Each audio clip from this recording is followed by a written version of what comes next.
कुञ्ज बिहारी जया गोपी जन वल्लभ जया गिरिवरधारी जया गिरिवरधारी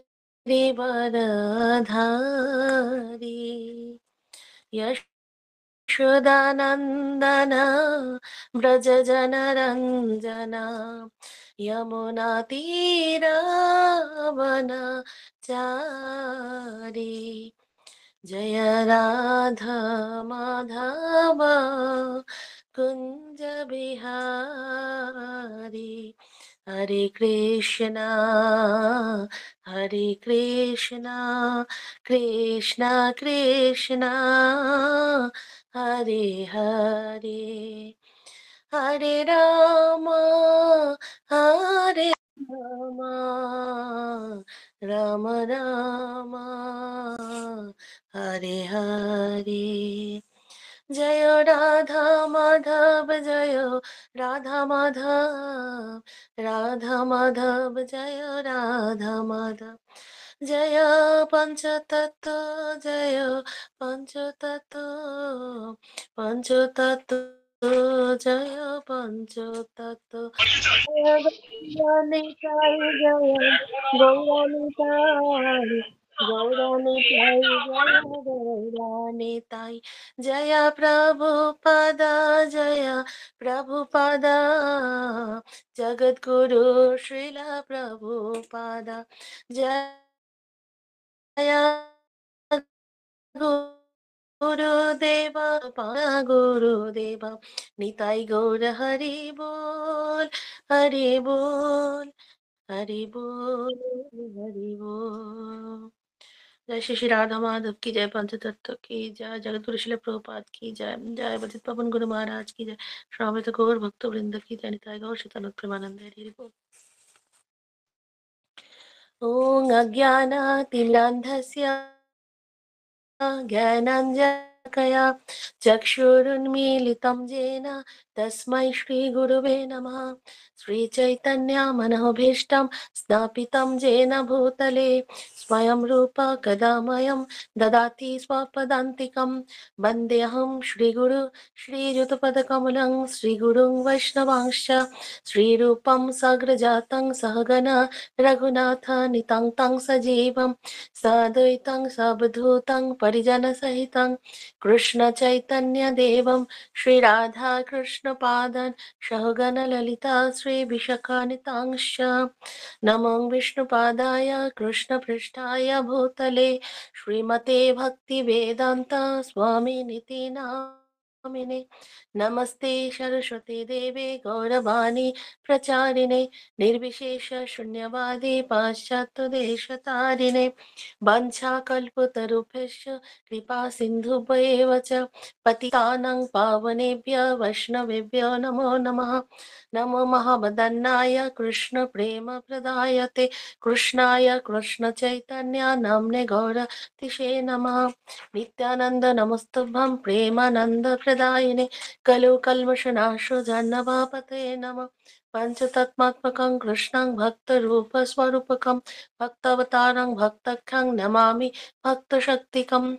हे कृष्णा करुणा सिंधु दीनबंधु जगतपथे गोपेश गोपिका Kanto Radha Kanto नमस्तुते तप्त कांचन गौरांगी श्री राधे वृंदावनेश्वरी वृषभानुसुते देवी प्रणमामि हरिप्रिये नीलाचलो निवासाय नित्याय परमात्मने बलभद्र सुभद्राभ्यां जगन्नाथाय ते नमः। वृंदाय तुलसी देवै प्रियाय केशवश्च च कृष्ण भक्ति प्रदे देवी सत्तवते नमो नमः। जय श्री कृष्ण चैतन्य प्रभु नित्यानंद श्री अद्वैत गदाधर श्रीवासादि गौर भक्त वृंदा हरे कृष्णा कृष्ण कृष्ण हरे हरे हरे राम राम राम हरे हरे। ओम नमः भगवते वासुदेवाय ओम नमः भगवते वासुदेवाय ओम नमः भगवते वासुदेवाय। नारायणं नमस्कृतं नरं चैव नरोत्तमं देवीं सरस्वतीं व्यासं ततो जयमुदीरये। नष्टप्रायेषु अभद्रेषु नित्यं भगवतः सेवया भगवतीरुत्तमश्लोके भक्तिर्भवति नष्टुकी मुखं करोति वाचलं पङ्गुं लङ्घायते गिरिं यत्कृपातमहं वन्दे श्रीगुरुदीनतारिणं परमानन्दमाधवं श्रीचैतन्य ईश्वरं हरि ओं तत्सत् नमो विष्णुपादाय कृष्णपृष्ठाय भूतले श्रीमती जयोपताका स्वामिनीति नामिने नमो आचार्यपादाय निताय कृपा प्रदायिने गौरकथा धामदाय नगर ग्राम तारिणे जय जय श्री चैतन्य जय नित्यानंद जय दैत्य चंद्र जय गौर भक्त वृंद হরে কৃষ্ণ সকল ভক্তবৃন্দকে আমার সশ্রদ্ধ প্রণাম। আজকে আমরা চৈতন্য চরিতামৃতের আদি লীলা শ্লোক নাম্বার 15 থেকে 19 অব্দি আলোচনা করব। তো শ্লোকগুলো আমি প্রথমে পাঠ করে নিচ্ছি। শ্লোক নাম্বার 15। जयतां सुरतौ पङ्गा मम मन्दोमतिर्गति मत्सर्वस्य पदम्बुजो राधामदनमोहनः मोहनौ जयतां सुरतौ पङ्गा मम मन्दोमतिर्गति मत्सर्वस्य पदाम्बुजो রাধামদনমোহনৌ। শব্দার্থ জয়তাম মানে জয়যুক্ত হন, সুরতৌ মানে পরম কৃপালু, পঙ্গ মানে পঙ্গু, মম মানে আমার, মন্দমতি মানে মন্দর মতি সম্পন্ন, গতি মানে আশ্রয়, মত মানে আমার, সর্বস্ব মানে সবকিছু, পদাম্বজ যাদের পাদপদ্ম, রাধা মদন মোহন শ্রীমতী রাধারানী ও শ্রী মদন মোহন। অনুবাদ: আমি পঙ্গু ও মন্দরমতি, যারা আমার একমাত্র গতি, যাদের পাদপদ্ম আমার সর্বস্ব ধন, সেই পরম কৃপালু রাধা মদন মোহন জয়যুক্ত হন। শ্লোক নাম্বার 16। दिव्यात् वृन्दारण्याकल्पद्रुमध श्रीमत् रत्नायगरसिंहासनस्थौ श्रीमत् राधाशिलगोविन्ददेवौ पृष्ठालिभिः शिवामनौ स्मरामि।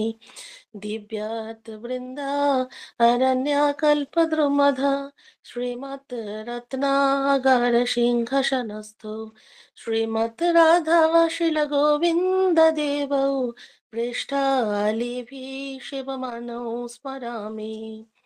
শব্দার্থ: দিব্যাৎ মানে জ্যোতির্ময় শোভাবিশিষ্ট, বৃন্দ অরণ্য মানে বৃন্দাবনের অরণ্যে, কল্পদ্রুম মানে কল্পবৃক্ষ, অধ মানে তলে, শ্রীমৎ শোভাবিশিষ্ট, রত্ন মানে অগার, রত্ন আগার মানে রত্ন মন্দিরে, সিংহাসনস্থ মানে সিংহাসনে উপবিষ্ট, শ্রীমৎ মানে শোভাবিশিষ্ট, রাধা মানে শ্রীমতী রাধারানী, শ্রীল গোবিন্দ দেব এবং শ্রীল গোবিন্দদেব, পৃষ্ঠ আলিভি অন্তরঙ্গ পার্শ্বদবৃন্দের দ্বারা, সেব্যমানু মানে সেবিত হচ্ছেন, স্মরামি মানে আমি স্মরণ করি।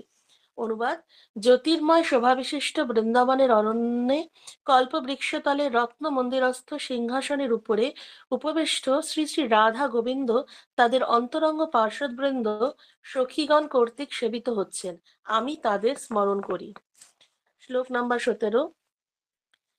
श्रीमान् राशरश्वारम्भे वंशीवटो तटस्थितः कर्षन् वेणुशनैः गोपीर्नाथ श्रियास्तु नः। श्रीमान् राशरश्वारम्भे वंशीवटो तटस्थितः कर्षन् वेणुशनैः गोपीर्नाथ শ্রিয়াস্তু নঃ। শ্রীমান মানে পরম সুন্দর, রাস মানে রাস নৃত্য, রস মানে রসের, আরম্ভী মানে প্রবর্তক, বংশীবট মানে বংশীবট, তট মানে তটে, স্থিত মানে স্থিত, কর্ষণ মানে আকর্ষণ করেন, বেণু মানে বেণুর, শনৈ মানে ধ্বনির দ্বারা, গোপী মানে গোপবালিকারা, গোপীনাথ মানে শ্রী গোপীনাথ, শ্রিয়ে মানে মঙ্গল, অস্তু মানে বিধান করুন, নহ মানে আমাদের। অনুবাদ: রাসনৃত্য রসের প্রবর্তক বংশীবট তটস্থিত পরম সুন্দর শ্রী গোপীনাথ বেণুধ্বনি দ্বারা গোপীগণকে আকর্ষণ করেন, তিনি আমাদের মঙ্গল বিধান করুন। শ্লোক নাম্বার 18। जय जय श्री चैतन्य जय नित्यानंद जय दैत्य चंद्र जय गौर भक्त वृंद। শ্লোকার্থ: শ্রী চৈতন্য মহাপ্রভু ও নিত্যানন্দ প্রভুর জয় হোক, শ্রী অদ্বৈত চন্দ্রের জয় হোক সমস্ত গৌর ভক্তবৃন্দের। শ্লোক নাম্বার 19। এই তিন ঠাকুর গৌরিয়াকে করিয়াছেন আত্মসাৎ, এই তিনের চরণ বন্ধ তিনে মোর নাথ। শ্লোকার্থ। বৃন্দাবনের এই তিন বিগ্রহ মদন মোহন, গোবিন্দ, গোপীনাথ গৌড়ীয় বৈষ্ণবের শ্রী চৈতন্য মহাপ্রভুর ভক্তবৃন্দের হৃদয় জয় করেছেন। আমি তাদের শ্রী পাদপদ্ম বন্দনা করি, কেননা তারা আমার হৃদয়ের দেবতা। তো এই শ্লোকগুলোতে প্রথমেই রাধা মদন মোহনের আহ উদ্দেশ্যে কৃষ্ণদাস কবিরাজ গোস্বামী তাদের জয়গান গিয়েছেন এবং তাকে প্রণাম নিবেদন করছেন। প্রথমেই রাধা মদন মোহন, তারপরে রাধা গোবিন্দদেব, তারপরে রাধা গোপীনাথ, এবং পরবর্তীতে মহাপ্রভুর সাথে নিত্যানন্দ প্রভুর অদ্বৈত আচার্য সমস্ত গৌর ভক্তবৃন্দের জয়ধ্বনি দিয়েছেন। এবং 19 নম্বর শ্লোকে বলেছেন যে এই যে তিন বিগ্রহ, যে কিনা মদন মোহন, গোবিন্দ, গোপীনাথ, এটা হচ্ছে গৌড়ীয় বৈষ্ণবের মানে মহাপ্রভুর যারা ভক্তগণ তাদের হৃদয়কে জয় করেছে। এই তিন দেবতা, তিন ভগবান, তিন বিগ্রহ ভগবানের যে। তো আমি তাদের পাদপদ্ম বন্দনা করি, কেননা তারাই হচ্ছে আমার হৃদয়ের দেবতা। মানে এটা কৃষ্ণদাস কবিরাজ গোস্বামী বলছেন। এবং কবিরাজ গোস্বামী এটাই বলছেন যে সমস্ত গৌড়ীয় বৈষ্ণব ধারায় যারা আছেন তাদের প্রত্যেকেরই এই তিনটে হচ্ছে হৃদয় দেবতা হওয়া উচিত। তবে আমরা ভক্তিপথে আরো বেশি অগ্রসর হতে পারবো। কারণ এই তিন ভগবান যে আছেন, তিন রূপ যে ভগবানের, এটাই এটাই হচ্ছে মেইন আমাদের গৌড়ীয় বৈষ্ণব ধারা। এবং এই তিন ঠাকুর হচ্ছেন গৌড়ীয় বৈষ্ণবদের জীবন। সেজন্য সবসময় বৃন্দাবনে গেলে আমাদের এই তিন ভগবানের অবশ্যই দর্শন করা উচিত। এছাড়াও যা গোস্বামীদের যে সেবিত বিগ্রহ আছে সেসব মন্দিরগুলো অবশ্যই আগে দর্শন করা উচিত। এছাড়া তো আরো আরো অনেক দর্শনের স্থান আছে, কিন্তু মেইন যারা গৌড়ীয় বৈষ্ণব ধারায় আছেন তাদের প্রথমেই আমাদেরকে ওই যে এই তিন বিগ্রহের দর্শন, প্লাস হচ্ছে যারা গোস্বামীর যেসব আরো বিগ্রহ সেবা হয় তাদের যে সেবিত বিগ্রহ রয়েছে তাদের দর্শন করা উচিত। তো তাৎপর্যে প্রপাত বলেছেন যে চৈতন্য চরিতামৃতের প্রণেতা বৃন্দাবনের তিন প্রধান বিগ্রহ রাধা মদন মোহন, রাধা গোবিন্দদেব, রাধা গোপীনাথজিকে তার সশ্রদ্ধ প্রণতি নিবেদন করেছেন। আর এই তিন ঠাকুরই হচ্ছেন গৌড়ীয় বৈষ্ণবের জীবন। কারণ গৌড়ীয় বৈষ্ণবদের বৃন্দাবনে বাস করা এক স্বাভাবিক প্রবণতা রয়েছে। অত্যন্ত নিষ্ঠা সহকারে মহাপ্রভুর প্রদর্শিত পথ গৌড়ীয় বৈষ্ণবেরা পরমেশ্বর ভগবানের সঙ্গে অপ্রাকৃত সম্পর্কে সম্পর্কিত হওয়ার উদ্দেশ্যে মহামন্ত্র কীর্তন করেন। গৌড়ীয় বৈষ্ণব যারা, তারা কিন্তু মহাপ্রভুর সাথে একটা স্পেশাল, তাদের একটা বিশেষ একটা সম্পর্ক রয়েছে তাদের সাথে, ভগবানের সাথে মহাপ্রভুর। মহাপ্রভু স্বয়ং ভগবান কৃষ্ণ এবং মহাপ্রভুর যারা পারিষদগণ তাদের তারা তাদের সাথে যারা যুক্ত, যার যেরকম ইসকন সংস্থা রয়েছে, প্রভুপাদ যেরকম ভাবে আমাদেরকে তৈরি করেছেন, আমরা গৌড়ীয় বৈষ্ণব ধারা তে আমাদের এই ইসকন পরিচালিত হচ্ছে। তো তারা কি হচ্ছে, তারা মহামন্ত্র কীর্তন করেন এবং তারা অত্যন্ত নিষ্ঠা সহকারে এই মহামন্ত্র কীর্তন করার মাধ্যমে মহাপ্রভুর যে প্রদর্শিত পথটাকে সেটাকে অনুসরণ করেন। কারণ মহাপ্রভু এই সংকীর্তন আন্দোলন প্রচার করতেই কলিযুগে অবতরণ হয়েছিলেন। এবং এটাই কিন্তু তারা গৌড়ীয় ধারায় যারা রয়েছেন তারা কিন্তু এই মহাপ্রভুর প্রদর্শিত পথটাকে অনুসরণ করেন। তো ভক্তির ক্রমবিকাশে তিনটি স্তরে তিন ঠাকুরের আরাধনা করা হয়। মহাপ্রভুর অনুগামীরা অত্যন্ত নিষ্ঠা সহকারে এই পন্থা অনুসরণ করেন। আমরা হচ্ছে ব্রহ্ম মধ্য গৌড়ীয় রূপানুগ সম্প্রদায়। আমরা হচ্ছে মাধবাচার্য, মাধবাচার্যার যে মহাপ্রভুর যে গুরুদেব, তো এভাবে এভাবে এসছে আমাদের পরম্পরা ধারায় মাধবাচার্য। ঠিক আছে, তারপর মহাপ্রভুর যে ধারাতে আমরা রয়েছি, চৈতন্য মহাপ্রভুর ধারায়।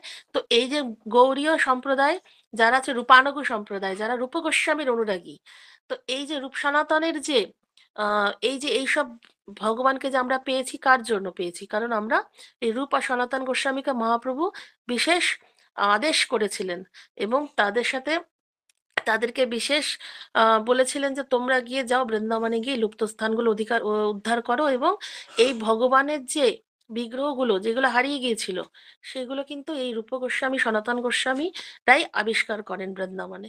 তো সেজন্য এই যে নিষ্ঠা সহকারে যে সেবা পূজা, সেগুলো স্বয়ং তাদের মাধ্যমে প্রকট হয়েছেন, যে কিনা ভগবান এই পৃথিবীতে যে ছিলেন আগে, সেটা কিন্তু আবার তার শুদ্ধ ভক্তের মাধ্যমে আবার এই জড়জগতে আবার ফিরে আসেন। গোলক বৃন্দাবন আর এই আমাদের যে অভিন্ন বৃন্দাবন ধাম রয়েছে সেটা কিন্তু এক অভিন্ন।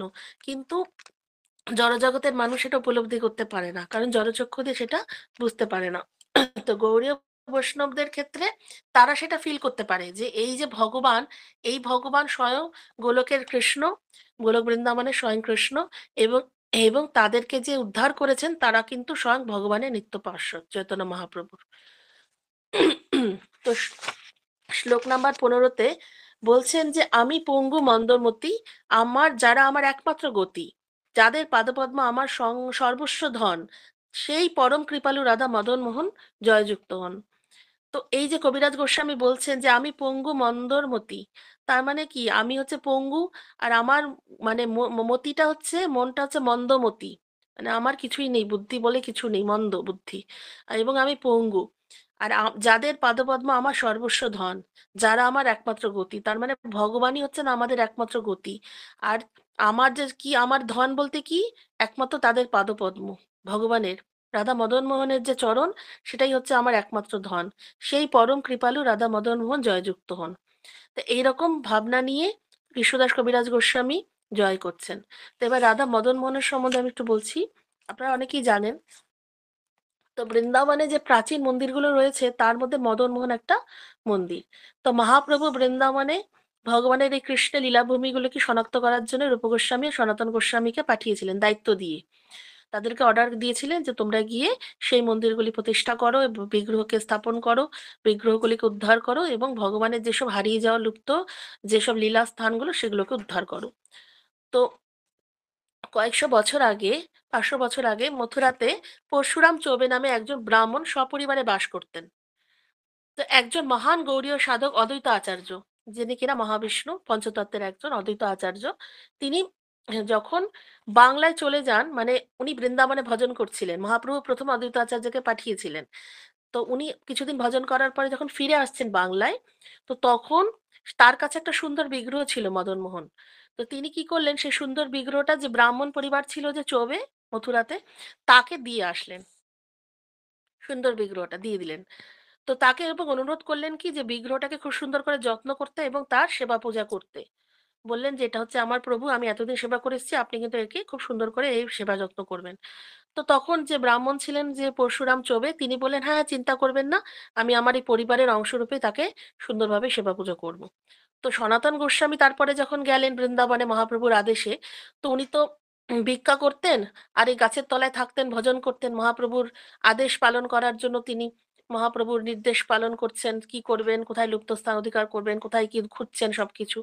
তো ভিক্ষা করে মাদুকুরি করে খেতেন, আর সারাদিন গ্রন্থ লিখতেন, আর ওই যেসব জায়গাগুলোকে পুনরুদ্ধার করার চেষ্টা করতেন। তো সেই মাদুকুরি খুঁড়ে করে, মাদুকুরি মানে হচ্ছে মানুষের বিভিন্ন ভক্তের বাড়িতে গিয়ে গিয়ে, বিভিন্ন লোকের বাড়িতে গিয়ে ভিক্ষা করা, যেটা যা পাবে সেটা দিয়ে তার তিনি জীবন ধারণ করতেন, আর রান্না টান্না করতেন না, ওটাই গ্রহণ করতেন। তো এই করতে করতে তিনি কি করেছেন, ওই ব্রাহ্মণের বাড়িতে চলে যান পরশুরাম চৌবের কাছে।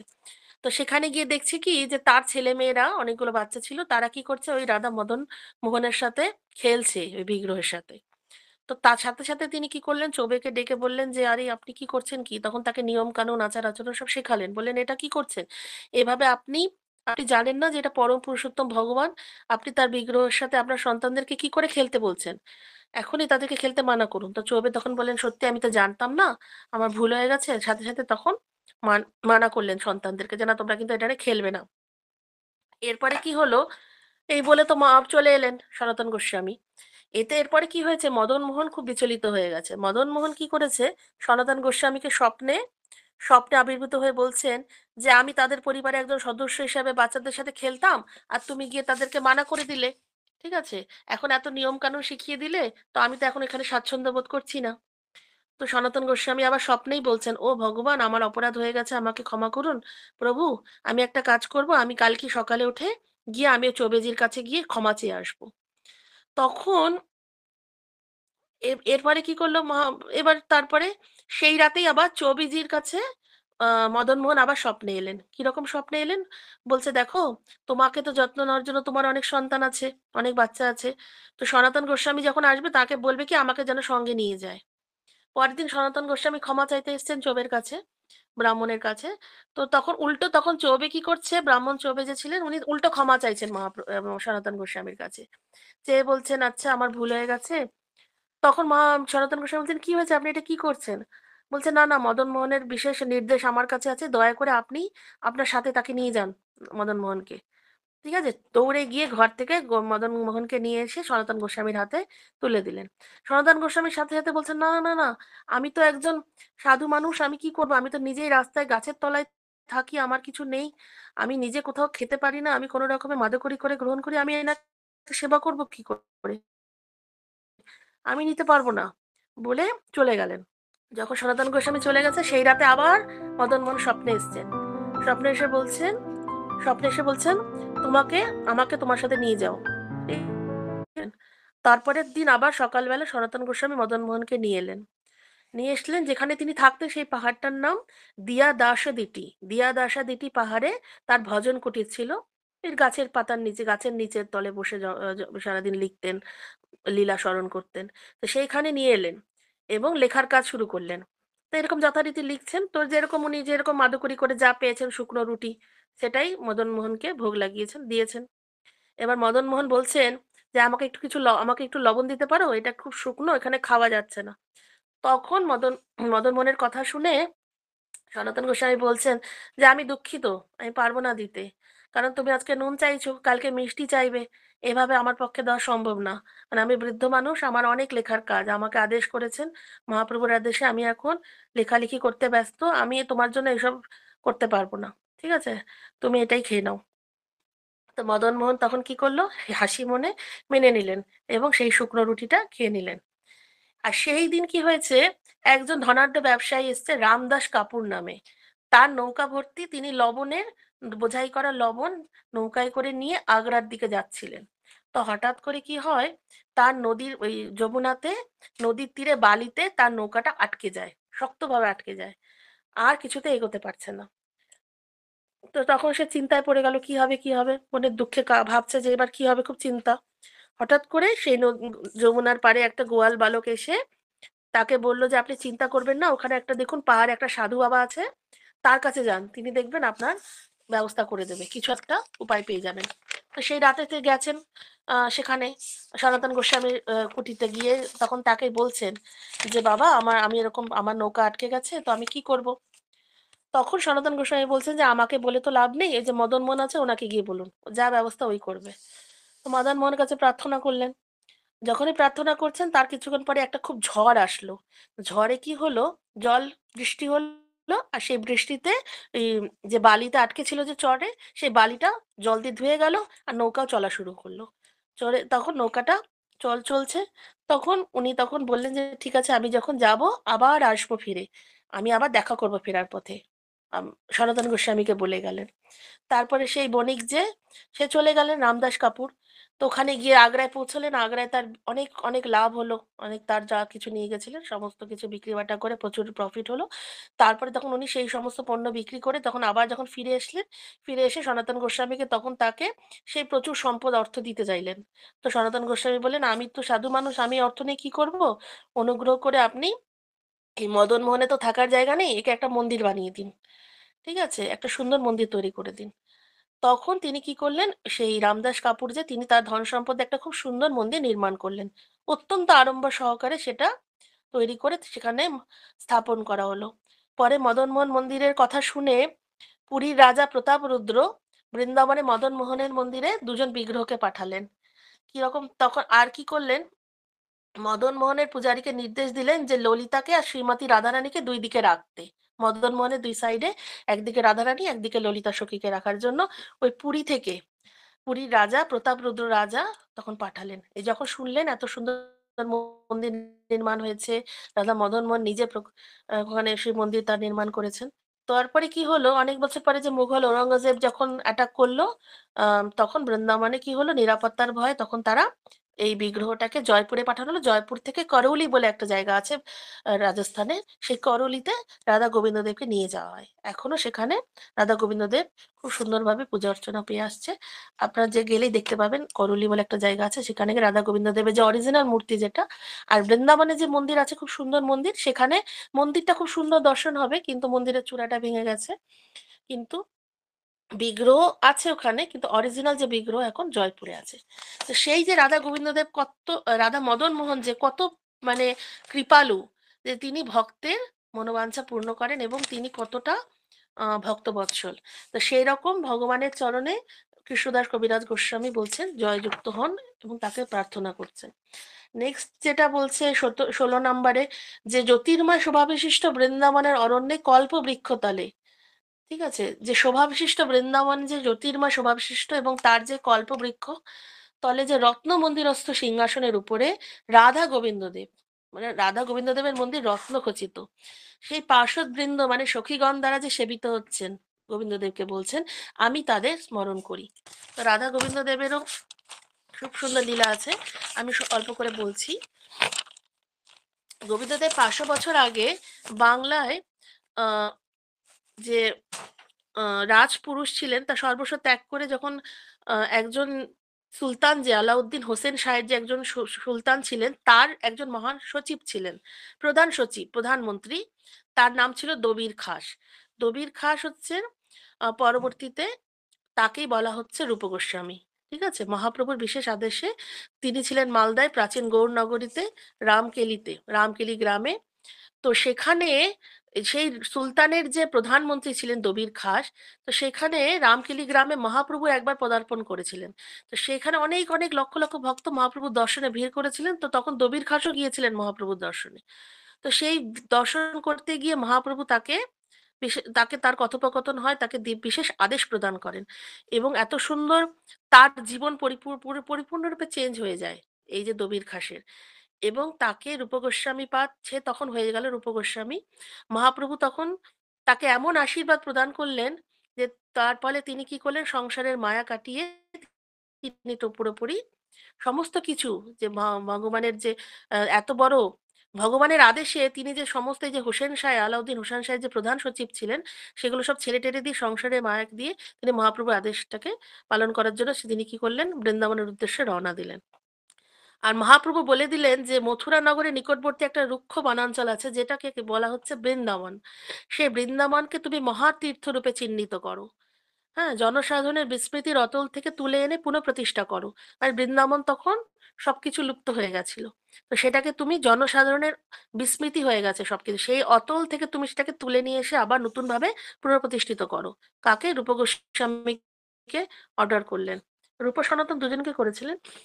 তো রূপ গোস্বামীকে এই কথা বললেন এবং বললেন এই পবিত্র লীলাভূমি তুমি তাকে উদ্ধার করো এবং ভগবানের লীলাস্থলীগুলোকে উদ্ধার করো। এবং চৈতন্য আছে যে বৃন্দাবনে যাও তুমি, রহিও বৃন্দাবনে, একবার ইহা পাঠম ভাই সনাতন ব্রজে তুমি রসশাস্ত্র কর নিরূপণ, লুপ্ত তীর্থ সব তার করহ প্রচারণ, কৃষ্ণ সেবা ভক্তিরস করহ প্রচার, আমিও দেখিতে তাহা যাব একবার। বৃন্দাবনে গিয়ে থাকো, আর সনাতনকেও পাঠাচ্ছি, ব্রজে তুমি রসশাস্ত্র নিরূপণ করো, লুপ্ত তীর্থ সব কিছু প্রচার করো, আর কৃষ্ণ সেবা ভক্তিরস করো প্রচার, আমিও দেখিতে তাহা যাব একবার। মহাপ্রভু বললেন এসব করো, আমি তারপরে তোমাদের এইসব কাজ দেখতে আমি আবার যাব পরে। তো সেই বৃন্দাবনে গিয়ে তিনি কি করলেন, এই মহাপ্রভুর আদেশ পালন করলেন। তো এই যে এত কিছু মানে বৃন্দাবনে এইসব হারিয়ে গেছে, এগুলোকে পাওয়া তো কোনো চারটিখানে কথা নয়। তো শাস্ত্রে বলছে যে বৃন্দাবনের অধীশ্বর হচ্ছে গোবিন্দদেব। বৃন্দাবনকে, গোবিন্দদেবকে বলা হয় দ্য কিং অফ ব্রজ, ব্রজের রাজা তিনি।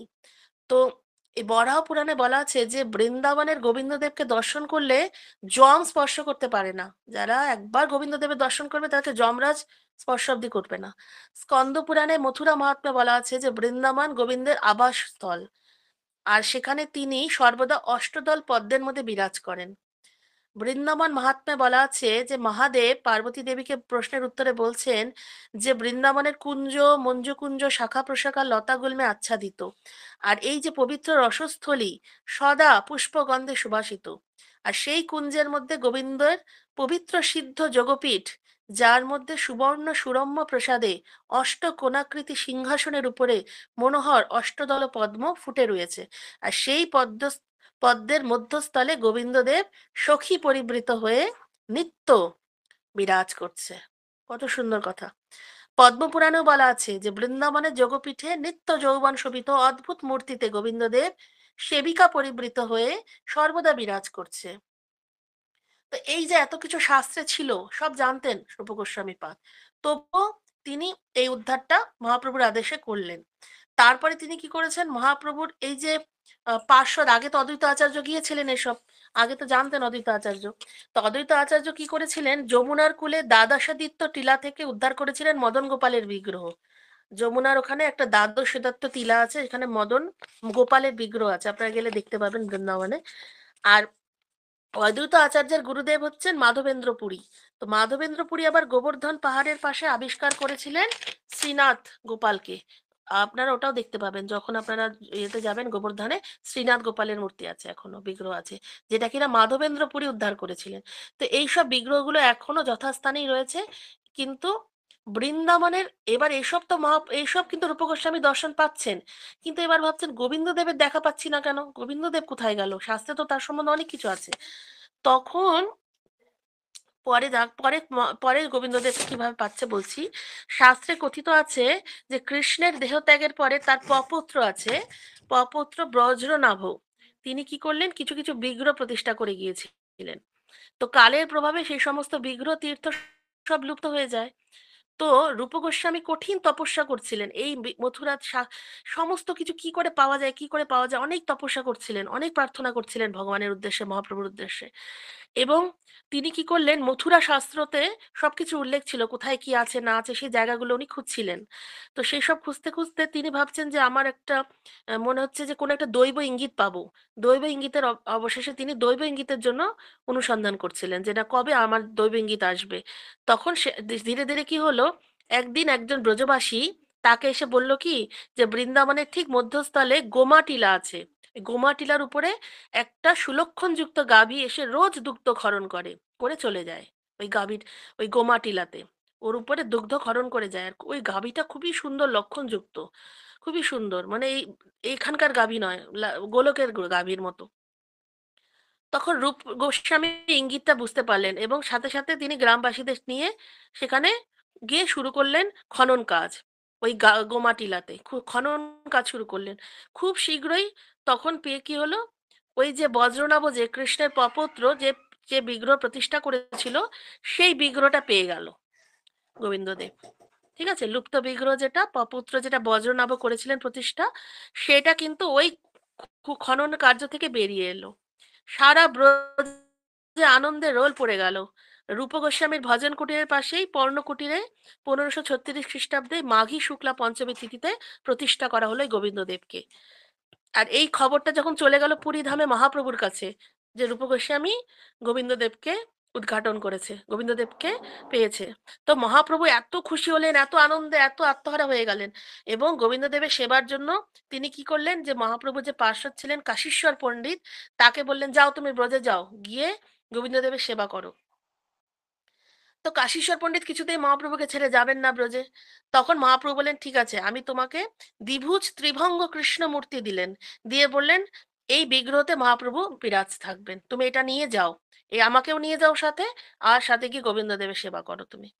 কাশীশ্বর তখন কি করলেন, ওই যে বিগ্রহ মহাপ্রভু যার মধ্যে প্রকট হলেন, দ্বিভুজ ত্রিভঙ্গ কৃষ্ণ, তাকে নিয়ে এলেন এবং সেই বিগ্রহের নামকরণ করলেন গৌর গোবিন্দ, এবং তাকে নিয়ে তিনি বৃন্দাবনে এসে পৌঁছলেন। তো বৃন্দাবনে সেই সময় আরো পার্ষদ ছিলেন, অনেক অনেক পার্ষদ তখন থাকতেন। তো মহাপ্রভুর অনেক অনেক গোস্বামী ছিলেন মহাপ্রভুর পার্ষদ। তার মধ্যে একজন ছিলেন রঘুনাথ ভট্ট গোস্বামী, আপনারা জানেন স্বরগোস্বামীর মধ্যে একজন আছেন রঘুনাথ ভট্ট। তো তার এক শিষ্য ছিল, তার শিষ্য কি করলেন, এই গোবিন্দ দেবের জন্য প্রথম মন্দিরটা তৈরি করে দিলেন, খুব সুন্দর মন্দির। তো কিছুদিন, কিছু কিছু সময়ের মধ্যে সেই মন্দির জীর্ণ হয়ে গেল। মুঘল বাদশাহ আকবরের প্রধান সেনাপতি তারপরে কি করলেন, মহারাজ মান সিংহ এই নতুন মন্দিরটা প্রতিষ্ঠা করলেন কিছুদিন পরে। খুব সুন্দর মন্দিরের কার্যকার্য করলো, তারপরে মানসিংহ রাজা এই মন্দির প্রতিষ্ঠা করেন। সেই মন্দিরের নির্মাণের অর্থ আসলো কোথা থেকে, মুঘল রাজকোষ থেকে। আর সেই সেই কে কে দিল, সেটা দিল সম্রাট আকবর। আকবর নিজের রাজকোষ থেকে সেই রাজকার্যের সমস্ত, লাল পাথরের তৈরি ওই মন্দিরটা হয়েছিল। এখনো বৃন্দাবনে গেলে আপনারা দর্শন পাবেন, একদম যে লাল কেল্লা টাইপের, খুব সুন্দর। এবং দিল্লির নগরীর প্রধান স্থপতি কারিগর গোবিন্দ দাস এই মন্দিরের নিযুক্ত করেন, স্থপতি নিযুক্ত হন। আর এই লাল পাথরের সমস্ত ব্যয়ভার বহন করেন সম্রাট আকবর। আর এই পাথর ছাড়াও যে নির্মাণ কার্য, সেই যুগে 13 লক্ষ টাকা ব্যয় হয়, কত টাকা, সমস্ত খরচা এই রাজা দিয়েছেন, আকবর রাজা। এবং বহু শ্রম ব্যয় করে 1590 সালে এই মন্দির সাড়ম্বরে প্রতিষ্ঠিত হয়। এবং বলা হয় যে এই যে সমস্ত মন্দির, মানে ব্রিটিশ যুগের শেষ অবধি, এই ইসলামী শাসন থেকে শুরু করে ব্রিটিশ অবধি, এই উত্তর ভারতে এত বিশাল মন্দির এখন অবধি নির্মিত হয়নি, এত বড় মন্দির, যেটাকে রাধা গোবিন্দ দেবের মন্দির। গেলে দেখতে পাবেন অসাধারণ কাজ, চোখ ফেরানো যায় না, যে এত সুন্দর মন্দির। এবং এবং কি হলো, এত বারবার কি হচ্ছে, এত সুন্দর মন্দির নির্মাণ হওয়ার ফলে কি হলো, শত্রুর আক্রমণ শুরু হলো। শত্রু বলতে কি, বিভিন্ন রকম মুঘল সম্রাটদেরই আক্রমণ শুরু হলো। কারণ বড় বড় মন্দির নির্মাণ মানেই হচ্ছে শত্রুর আক্রমণকে ডেকে আনা। দীর্ঘকাল ভারতীয় শিল্প অনুশীলন বন্ধ থাকার ফলে মন্দিরের নির্মাণের কাজ আবার জেগে উঠলো। তারপরে কি হলো, এইভাবে বিভিন্ন রকম মূর্তি টূর্তি সব ভেঙে দিচ্ছিল মুঘল রাজারা এসে। কিন্তু তারপরে কি হলো, যখন ইয়েরা আসলো, ইংরেজরা আসলো, তারপরে ইংরেজরা আসার পরে ওই কিছু কিছু স্থাপত্য কার্য পরে ওরা ঠিক করে দেয়। কিন্তু এত সুন্দর কাজ বলছে যে, যারা আকবরের রাজধানী গিয়েছেন ফতেপুর সিক্রিতে, তারা সেই স্থানের সাথে এখানে তুলনা করতে পারবেন, এত সুন্দর নির্মাণ হয়েছিল। আর এই নির্মাণটা বলছে, তার বর্ণনা করেছেন কৃষ্ণদাস কবিরাজ গোস্বামী, এই এই চৈতন্য চরিতামৃতেই বর্ণনা করেছেন যে, বৃন্দাবনে কল্পদ্রুমে সুবর্ণ সদন, মহাযোগপীঠে তাহা রত্ন সিংহাসন, তাতে বসিয়া আছে সদা ব্রজেন্দ্র নন্দন, শ্রী গোবিন্দ দেব নাম সাক্ষাৎ মদন, রাজসেবা হয় তাহা বিচিত্র প্রকার, দিব্য সামগ্রী বিদ্য বস্ত্র অলঙ্কার, সহস্র সেবক সেবা করে অনুক্ষণ, সহস্র বদনে সেবা না হয় বর্ণন। এত সুন্দর যে, পরবর্তীতে যখন ওই কিছু কিছু ভেঙে গেছিল, সেগুলো আর কোনো শিল্পীরা, তৎকালীন শিল্পীরা তৈরি করতে পারেনি। যে এতটাই সূক্ষ্ম কাজের জিনিস তৈরি হয়েছিল ওটা দিয়ে। তো কেন করেছিল আকবর? কারণ আকবর ছিলেন খুব ভক্ত টাইপের। আকবর বাদশাহ যে আকবর ছিলেন, তিনি বৃন্দাবনে এসে গোস্বামীগণের সাথে ধর্ম প্রসঙ্গে আলোচনা করতেন, ধর্ম বিষয়ে পরিচালনা আলোচনা করতেন। আর তিনি যখন জানলেন যে মুঘলের এক রাজার, যে বাংলার এক মুঘল রাজার, তার যে মুখ্য সচিব ছিলেন, তার যে অর্থমন্ত্রী প্রধানমন্ত্রী যে ছিলেন, যে রূপ গোস্বামী সনাতন গোস্বামী, যাদের নাম ছিল সাকর মল্লিক দবির খাঁ, তারা যে এত বড় ভক্ত হয়ে গিয়ে বৈরাগী হয়ে বলছে, এত বড় ত্যাগী বৈষ্ণব হয়ে রাস্তায় মানে গাছের তলায় শুয়ে থাকতেন, এইটা ভেবেই আকবর পাগল হয়ে যেতেন যে এত ত্যাগী বৈরাগী কি করে হয়। তো এইসব ভেবে না ওনার মধ্যে ভক্তির উদয় হয়েছিল, তার জন্য তিনি এত উন্নত ভাবে, এত নিজেকে উদার হস্তে দান করে এই মন্দিরটা নির্মাণ করতে পেরেছিলেন। এই রাধা গোবিন্দদেব মন্দির পুরোটাই সম্রাট আকবর বানিয়েছিলেন। তো এত সুন্দর মন্দির বানিয়েছিলেন কারণ তার মধ্যে এত ভক্তির উদয় হয়েছিল। তো এভাবে অনেক এরপরে ধীরে ধীরে কি হলো, অনেক অনেক মহারাজ মানসিংহ মন্দিরের পরিচালনার দায়িত্ব নিলেন। ঠিক আছে, যখন মানসিংহ নিলেন, মানসিংহ নেওয়ার পরে কি হলো, আরো ততদিনে বৃন্দাবনে আরো আরো অনেক মন্দির তৈরি হয়ে গেছিল, জনবসতি গড়ে উঠলো। কিন্তু ভগবানের ইচ্ছে ছিল আলাদা। কারণ ভগবান তার নতুন মন্দিরে বেশি দিন থাকতে পারলেন না। কি হলো, মুঘল সম্রাট ঔরঙ্গজেব কি করলেন, হুকুম জারি করলেন কি, যে মথুরাতে যত মন্দির আছে সব ধ্বংস করো। এ ঔরঙ্গজেবটা খুব খারাপ লোক। সে এসে আকবর কিন্তু বানারসে ধ্বংস করার আদেশ দিলেন। তারপরে কি হলো, হই হই করে এগিয়ে এলো সৈন্য, শুরু হলো ধ্বংসলীলা। ইসলামিক শাসনে তখন সবাই জানতো যে এই ইসলামিক শাসন যখন তখন ধ্বংস করবে, যেরকম বাংলাদেশে এখন হচ্ছে। তো যখন তখন হিন্দুরা জানেই যে এটা হবেই, হচ্ছে, তার জন্য আর কত ভয় পাবে, কত আর দেশ ছাড়বে সে যখন। তখনও মথুরাতেও সবাই জানতো যে এটা ওরা অভ্যস্ত হয়ে গেছিল যে যখন তখন এসে অ্যাটাক করবে। তো এরকম ভাবে অ্যাটাক শুরু হলো। কিন্তু এই হামলা হওয়ার আগে ভাগেই আসন্ন আক্রমণের খবর পৌঁছে গিয়েছিল গোবিন্দদেবের সেবকদের কাছে। তারা তখন সাথে সাথে বৃন্দাবন থেকে গোবিন্দদেবকে নিয়ে সাথে সাথে চলে গেল রাধাকুণ্ডে, 20 কিলোমিটার দূরে। তারপরে রাধাকুণ্ড থেকে নিয়ে চলে গেল কামবন। কামবনটা হচ্ছে রাজস্থান বর্ডারে। কামবনে কিছুদিন থাকলো, তারপরে গোবিন্দদেবকে নিয়ে চলে গেল রাজা। রাজা নিয়ে চলে গেল কোথায়, জয়পুরে। জয়পুরের রাজা তখন নিজে গোবিন্দদেবকে নিজের রাজমহলে স্থান দিল। আর এতটাই মানে ভয়ঙ্কর পরিস্থিতি সৃষ্টি হয়েছিল যে তখন চিন্তা করলেন যে না, ওনাকে আলাদা করে রাখা যাবে না। তিনি তখন সসম্মানে রবি গোবিন্দদেবকে নিয়ে এলেন। মানসিংহের উত্তর পুরুষ রাজা সবাই জয় সিং তখন কি করলেন, সসম্মানে গোবিন্দদেবকে নিয়ে এলেন তার রাজ্যের মধ্যে, জয়পুর শহরে। এবং বিগ্রহের সুরক্ষা নিশ্চিত করতে তিনি মন্দিরের মধ্যে প্রতিষ্ঠা করলেন, নিজের রাজ্যের কেল্লার মধ্যেই প্রতিষ্ঠা করলেন। জয়পুরে গেলে আপনারা দেখবেন রাধা গোবিন্দদেব মন্দিরটা জয়পুরের রাজা যে জয় সিং আছে তারই মানে রাজ্য, মানে ইয়ের মহলের মধ্যেই। এবং রাজত্ব গোবিন্দচরণে তিনি সমর্পণ করে দিলেন, তার রাজকার্য সব গোবিন্দই দেখবেন, এরকম সমর্পণ করে তিনি গোবিন্দের দাস হিসেবে নিজেকে নিয়োজিত করলেন। এবং তার শিলমোহরে লেখা থাকতো, শ্রী গোবিন্দচরণ সবাই জয় সিং শরণ। এরকম তিনি তিনি এত গোবিন্দের ভক্ত ছিলেন। আজও গোবিন্দদেব জয়পুরে সেবা পাচ্ছে খুব সুন্দরভাবে এবং রাজমর্যাদা সহকারে। এবং বংশ পরম্পরাক্রমে বাঙালি গোস্বামীরাই সেখানে প্রধান সেবা সেবা পূজা পুরোহিত হিসেবে সেখানে সেবা করে থাকেন। তো এরকম খুব সুন্দর গোবিন্দদেবের মন্দির, সেটা বৃন্দাবনেরটাও খুব সুন্দর। এবং যারা জয়পুরে যাবেন তারা সেখানে যে জয় সিং এর যে মহল আছে সেটা দর্শন করতে পারবেন, এবং যে অরিজিনাল যে গোবিন্দদেব যেটা কিনা পাহাড় থেকে খুঁড়ে পেয়েছিল রূপ গোস্বামী পাদ, সেটা আপনারা দর্শন করতে পারবেন যখন যাবেন। এবার শ্লোক নাম্বার 17-তে আছে যে রাসনৃত্য রসের প্রবর্তক বংশী বট তটস্থিত পরম সুন্দর শ্রী গোপীনাথ বেণুধ্বনি দ্বারা গোপীগণকে আকর্ষণ করেন, তিনি আমাদের মঙ্গল বিধান করুন।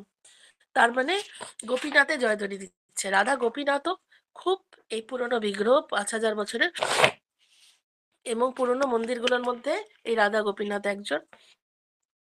তো সেখানে তীরে বৃন্দাবনের প্রাচীন মন্দিরগুলির মধ্যে এটা একটা।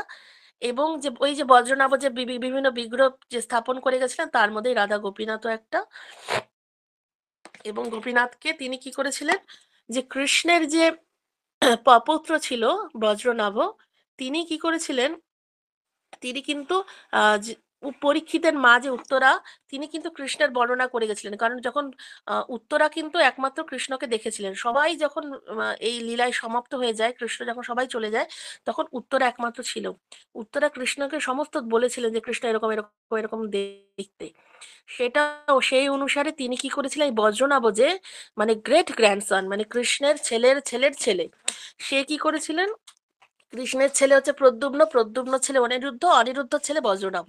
তো তিনি কি করলেন, এই ওই যে উত্তরা দেওয়া যে বিশ্লেষণটাকে সেটাকে সেই হিসেবে কৃষ্ণকে তৈরি করলেন পাথর খোদাই করে। ঠিক আছে। তো সেই সেই গোপীনাথের বিগ্রহ পরে দেখা গেল কি সেই রকমই দেখতে, যেরকম উত্তরা বর্ণনা করেছিল, সেই গোপীনাথ স্বয়ং একদম ভগবান কৃষ্ণ এরকমই ছিল দেখতে। গোপীনাথকে দর্শন করলে দেখতে পাবেন। তো সেই গদাধর পণ্ডিতের আবার শিষ্য ছিলেন পরমানন্দ ভট্টাচার্য, তিনি বৃন্দাবনের বংশীবটে এই গোপীনাথের বিগ্রহকে পেয়েছিলেন, যেটা কিনা রাসস্থলী, যেখানে ভগবান রাসলীলা করেছিলেন। তো সেই পরবর্তীতে চৈতন্য মহাপ্রভুর যে আর পার্ষদ আছেন যে গদাধর পণ্ডিত, তার শিষ্য মধু পণ্ডিত সেই গোপীনাথের সেবা পূজা করতেন। সেজন্য বলা হয় গোপীনাথের প্রাণধন হয়ে শ্রী রাধা গোপীনাথ, রাধা গোপীনাথ রাধে রাধে। তো এইরকম কি হয়েছিল, একবার নিত্যানন্দ প্রভুর স্ত্রী ছিলেন, চৈতন্য মহাপ্রভুর যে পার্ষদ নিত্যানন্দ প্রভু যে কিনা স্বয়ং বলরাম, তার স্ত্রীর নাম ছিল জাহ্নবা দেবী। তো জাহ্নবা ঠাকুরানী একবার কি করলেন, যখন নিত্যানন্দ প্রভু অপ্রকট লীলা করলেন তখন তিনি বৃন্দাবনে চলে এলেন ভজন করতেন। তো তিনি কি করেছিলেন, রাধা গোপীনাথের দর্শনে গিয়েছিলেন। তো হঠাৎ করে গিয়ে দেখছেন যে যে ওখানে গিয়ে দেখছেন কি রাধিকার বিগ্রহটা খুব ছোট, গোপীনাথটা বড়, রাধারানীটা অনেক ছোট সাইজ। তখন উনি ভাবছেন যে রাধারানীটা যদি একটু লম্বা হতো তাহলে কত সুন্দর লাগতো দর্শন করতে দুজনকে একসাথে, এরকম ভাবছেন। তো তারপরে কি হলো, উনি তখন সন্ধ্যা আরতি করে টরে তখন নিজের বাসস্থানে চলে এসেছেন। তখন সেই রাতে জাহ্নবা ঠাকুরানীকে গোপীনাথ স্বপ্নে বলছেন যে তুমি না রাধিকার বিগ্রহটাকে একটু লম্বা করে দাও, লম্বা করে নেওয়ার ব্যবস্থা করো বিগ্রহকে, স্বপ্নে দেখছেন। তারপরে কি হলো, এটা সব গ্রন্থে আছে, এগুলো শাস্ত্রে আছে, ভক্তমালা গ্রন্থে উল্লেখ আছে। তখন জাহ্নবা ঠাকুরানী, তার কাছেও একটা বিগ্রহ ছিল, সেই রাধারানীর রূপ ছিল, সেটা কিন্তু অনেক সুন্দর সাইজের ছিল, কৃষ্ণের মানে সাথে ম্যাচিং সাইজ। তো তিনি কি করলেন, তো উনি তখন নিজেকে সেই বিগ্রহের মধ্যে প্রতিষ্ঠা করলেন, রাধারানী নিয়ে কি করলেন, তিনি সেখানে বললেন যে এরপরে যখন জাহ্নবা ঠাকুরানী কিন্তু অন্তর্ধান হয়ে যান, এবং বলা হয় যে তিনি গোপীনাথ বিগ্রহের মধ্যেই প্রবেশ করেছেন, সেই রাধারানীর বলা হয় এটা। তো সেরকম তিনি কি করলেন, পরবর্তীতে গিয়ে পরের দিন গিয়ে সেই গোপীনাথের যে ইয়ে ছিল, সেবক ছিল, তাদেরকে বললেন যে এই রাধারানীকে ওখানে রাখাও গোপীনাথের সাথে। তো তার সেবকরা পুরোহিতরা তো কিছুতেই স্থাপন করতে চাইছেন না। তখন গোপীনাথ কি করলেন, নিজেই পুরোহিতদেরকে আবার স্বপ্নে আদেশ করলেন যে না, যেটা বলছি সেটা করো, ওই রাধারানীকে আমার পাশে রাখো, আমার পাশে স্থাপন করো। এইভাবে যখন আদেশ করলেন তখন তোমরা সংকোচ করো না, কারণ সেটা হচ্ছে আমার অনঙ্গ মঞ্জুরি, এই যে বিগ্রহটা যে এসছে নতুন, সে হচ্ছে আমার অনঙ্গা মঞ্জুরি, তাই তাকে তুমি আমার বাঁ দিকে রাখো, আর রাধিকারা যেটা আছে সেটা আমার ডান দিকে রাখো, যেটা ছিল আগে, এরকম বললো। তারপরে কি হলো, জাহ্নবা মাতা সেই গোপীনাথের বা পাশে, মানে জাহ্নবা মাতা স্বয়ং ওই অনঙ্গা মঞ্জুরি, ওই ওই রাধারানীর বিগ্রহের মধ্যে তিনি প্রবেশ করেছিলেন, এবং তাকে বাদিকে রাখা হলো, রাধারানী ডান দিকে ছিলেন, এবার ললিতা বিশাখা সখীও ছিলেন। তো এই যে বিভিন্ন রকম এই এই লীলাগুলো হচ্ছে স্বয়ং মানে একদম মানে অরিজিনাল লীলা, এবং স্বয়ং ভগবান তাদের মধ্যে প্রকট হয়েছেন। তো বৃন্দাবনের এই মন্দিরগুলোকে দর্শন করা উচিত, কারণ প্রত্যেকে মানে এই পদ্মপুরাণে বলা আছে যে কৃষ্ণ ভগবানের দর্শন করতে গেলে এই তিন ভগবানকে দর্শন করতেই হবে, তাহলে কৃষ্ণের পূর্ণ দর্শন হবে। বৃন্দাবনে গিয়ে ভগবানের পূর্ণ দর্শন হবে না যদি আমরা এই তিন বিগ্রহ দর্শন না করি। ঠিক আছে? এই জন্য পরবর্তীতে আবার কি হয়, এই রাধা গোপীনাথের মন্দিরও ভেঙে দেওয়া হয়, মুঘল আক্রমণ হয়। তো এখন যে রাধা সেটাও জয়পুরে চলে যায়, গোবিন্দদেবও জয়পুরেই চলে যায়, গোপীনাথও জয়পুরে চলে যায়, মদন মোহনও জয়পুরে চলে যায়। কিন্তু এখন যে বৃন্দাবনে যে গোপীনাথ আছে, সেখানে বলছে বর্তমান বেদির দিকে যাওয়ার সময় ডান দিকে একটা নিচে দরজা আছে। সেই দরজা একটা ছোট্ট মন্দিরের ঘরে এক ধাপ নিচে গিয়ে নেমে যেতে হবে, সেই মন্দিরে যেখানে রাধা গোপীনাথের আদি দেবতা মুঘল আক্রমণের আগে বাস করতেন। এখন সেখানে মুরলি যেখানে আগে মানে পুরনো গোপীনাথ ছিল, যেটা এখন জয়পুরে আছে, তো সেই জায়গায় এখন বৃন্দাবনে গেলে দেখতে পাবেন মুরলীধর মহাপ্রভু বাঁশি বাজায়, এরকম গৌর সুন্দর রাখা হয়েছে ওখানে। ঠিক আছে? মুরলি বাঁশি বাজাচ্ছে কৃষ্ণ, ওখানে রাখা আছে। তো মন্দিরের গোস্বামীরা বলেন যে এই বিগ্রহ মুঘল আক্রমণের পরে স্থাপন করা হয়েছিল, কারণ মহাপ্রভু বাঁশি ধারণ করেন, সেটা সাধারণ জনগণরা জানেন না, মহাপ্রভু স্বরূপ সম্পর্কে বুঝতে পারেন না। সেই জন্য তার তার যে রং অঙ্গকান্তি শ্রীমতী রাধারানীর রূপ নিয়ে এসছেন মহাপ্রভু, সেটা বোঝানোর জন্যই যে মহাপ্রভুই বাঁশি ধারণ করে আছেন, মহাপ্রভুই কৃষ্ণ, আর কৃষ্ণই মহাপ্রভু, কৃষ্ণই রাধারানী, আর মহাপ্রভু রাধারানী। এটা বোঝানোর জন্য যে যিনি কৃষ্ণ তিনি রাধারানী, তিনি মহাপ্রভু, এটা বোঝানোর জন্যই দ্বিভুজ মুরলীধর রূপ কৃষ্ণ, মহাপ্রভু বাঁশি বাজাচ্ছেন কৃষ্ণ রূপে, শ্রীমতী রাধারানীর অঙ্গকান্তি রূপ নিয়ে। এখন গেলে এটা দর্শন করতে পারবেন, যেটা কিনা পুরনো বৃন্দাবনের গোপীনাথ মন্দিরে পাবেন। আর আর যদি আপনারা জয়পুরে যাবেন, সেখানে গেলে যে অরিজিনাল গোপীনাথের বিগ্রহ আছে, যেটা জানবা মাতার, সেটা বিগ্রহ দর্শন করতে পারবেন, কিন্তু মন্দির অরিজিনাল বৃন্দাবনেই রয়েছে, সমস্ত মন্দিরগুলো বৃন্দাবনেই রয়েছে। এই জন্য প্রত্যেকটা মন্দির দর্শন করা উচিত, বিগ্রহ দর্শন করা উচিত। আর এই সব দর্শন করলে আমাদের হৃদয়ের যে কলুষতা দূর হবে, আমাদের যে কৃষ্ণ প্রেম জাগরিত হবে, আমাদের মধ্যে যে যত রকমের অনর্থ নিবৃত্তি হবে, আমাদের কৃষ্ণ ভক্তিতে রুচি বাড়বে। তো এগুলো আমাদের মানে বলতে গেলে আমাদের হৃদয়ের দেবতা, যেটা কিনা কৃষ্ণদাস কবিরাজ গোস্বামী বলেছেন। এবং বলা হয়েছে যে মহাপ্রভু মধ্যাচার্য ধারায় দীক্ষা গ্রহণ করেছেন, তার অনুগামী বৈষ্ণবেরাও তত্ত্ববাদীদের স্বীকার করেন না, সেজন্য নিজেদেরকে মধ্য সম্প্রদায়ভুক্ত বলে দাবি করেন। কিন্তু মধ্যাচার্য হচ্ছে গৌর পূর্ণানন্দ নামেও পরিচিত, এবং গৌড়ীয় বৈষ্ণব সম্প্রদায়ের ভক্তগণ মধ্য গৌড়ীয় সম্প্রদায় নামেও পরিচিত হতে পারেন, যেটা আমরা মধ্যাচার্য সম্প্রদায়ের গৌড়ীয় সম্প্রদায়। আমরা আমাদের পরমারাধ্য গুরু মহারাজ ওং বিষ্ণুপাদ শ্রী শ্রী ভক্তি সিদ্ধান্ত সরস্বতী গোস্বামী প্রভুপাদ মধ্য গৌড়ীয় সম্প্রদায় দীক্ষা গ্রহণ করেছিলেন। শিল প্রভুপাদ বলছেন তার গুরুদেব তিনিও ছিলেন মধ্য গৌড়ীয় সম্প্রদায়ের, এবং প্রভুপাদ এবং আমরা গুরু পরম্পরা ধারায় এই যে গৌড়ীয় ধারায় রয়েছি, এবং আমাদের হচ্ছে এই তিন বিগ্রহ মেইন, আমাদের অবশ্যই দর্শন করা উচিত।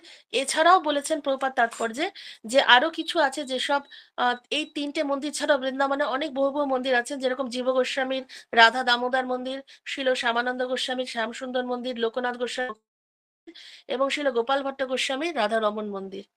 বৃন্দাবনে 5,000 মন্দিরের মধ্যে 60টি মন্দির হচ্ছে মুখ্য, এইগুলি সব 400 বছরের পূর্বে প্রতিষ্ঠিত হয়েছে। এই জন্য বৃন্দাবনে অনেক মন্দির আছে, 5,000 মন্দির, কিন্তু সব মন্দির দর্শন করার দরকারও নেই, আর সময়ও হয় না। সেজন্য আমরা যেহেতু গৌড়ীয় বৈষ্ণব ধারায় যুক্ত আছি, আমাদের এই মেইন 7টা মন্দির অবশ্যই দর্শন করা উচিত। এবার 7টা মন্দিরও যদি না দর্শন করা যায়, এই 3টে তো অবশ্যই করা উচিত, এবং প্রত্যেকে তাই থাকে। এটাই হচ্ছে মহাপ্রভু আমাদেরকে এখানে সুন্দরভাবে বলেছেন। এবং কৃষ্ণদাস কবিরাজ গোস্বামী প্রথমে শুরুতে এই জন্য সেই সব বিগ্রহের দর্শন করে তাদেরকে নিজেকে প্রণাম নিবেদন করে তাদেরকে মঙ্গলাচরণের মাধ্যমে এই চৈতন্য চরিতামৃত শুরু করছেন, যাদের আশীর্বাদ নিয়ে তিনি আগে এখানে এই গ্রন্থটাকে সুন্দরভাবে লিখতে পারেন। ঠিক আছে, সকলকে অসংখ্য ধন্যবাদ। হরে কৃষ্ণ কৃষ্ণ কৃষ্ণ হরে হরে, হরে রাম রাম হরে হরে।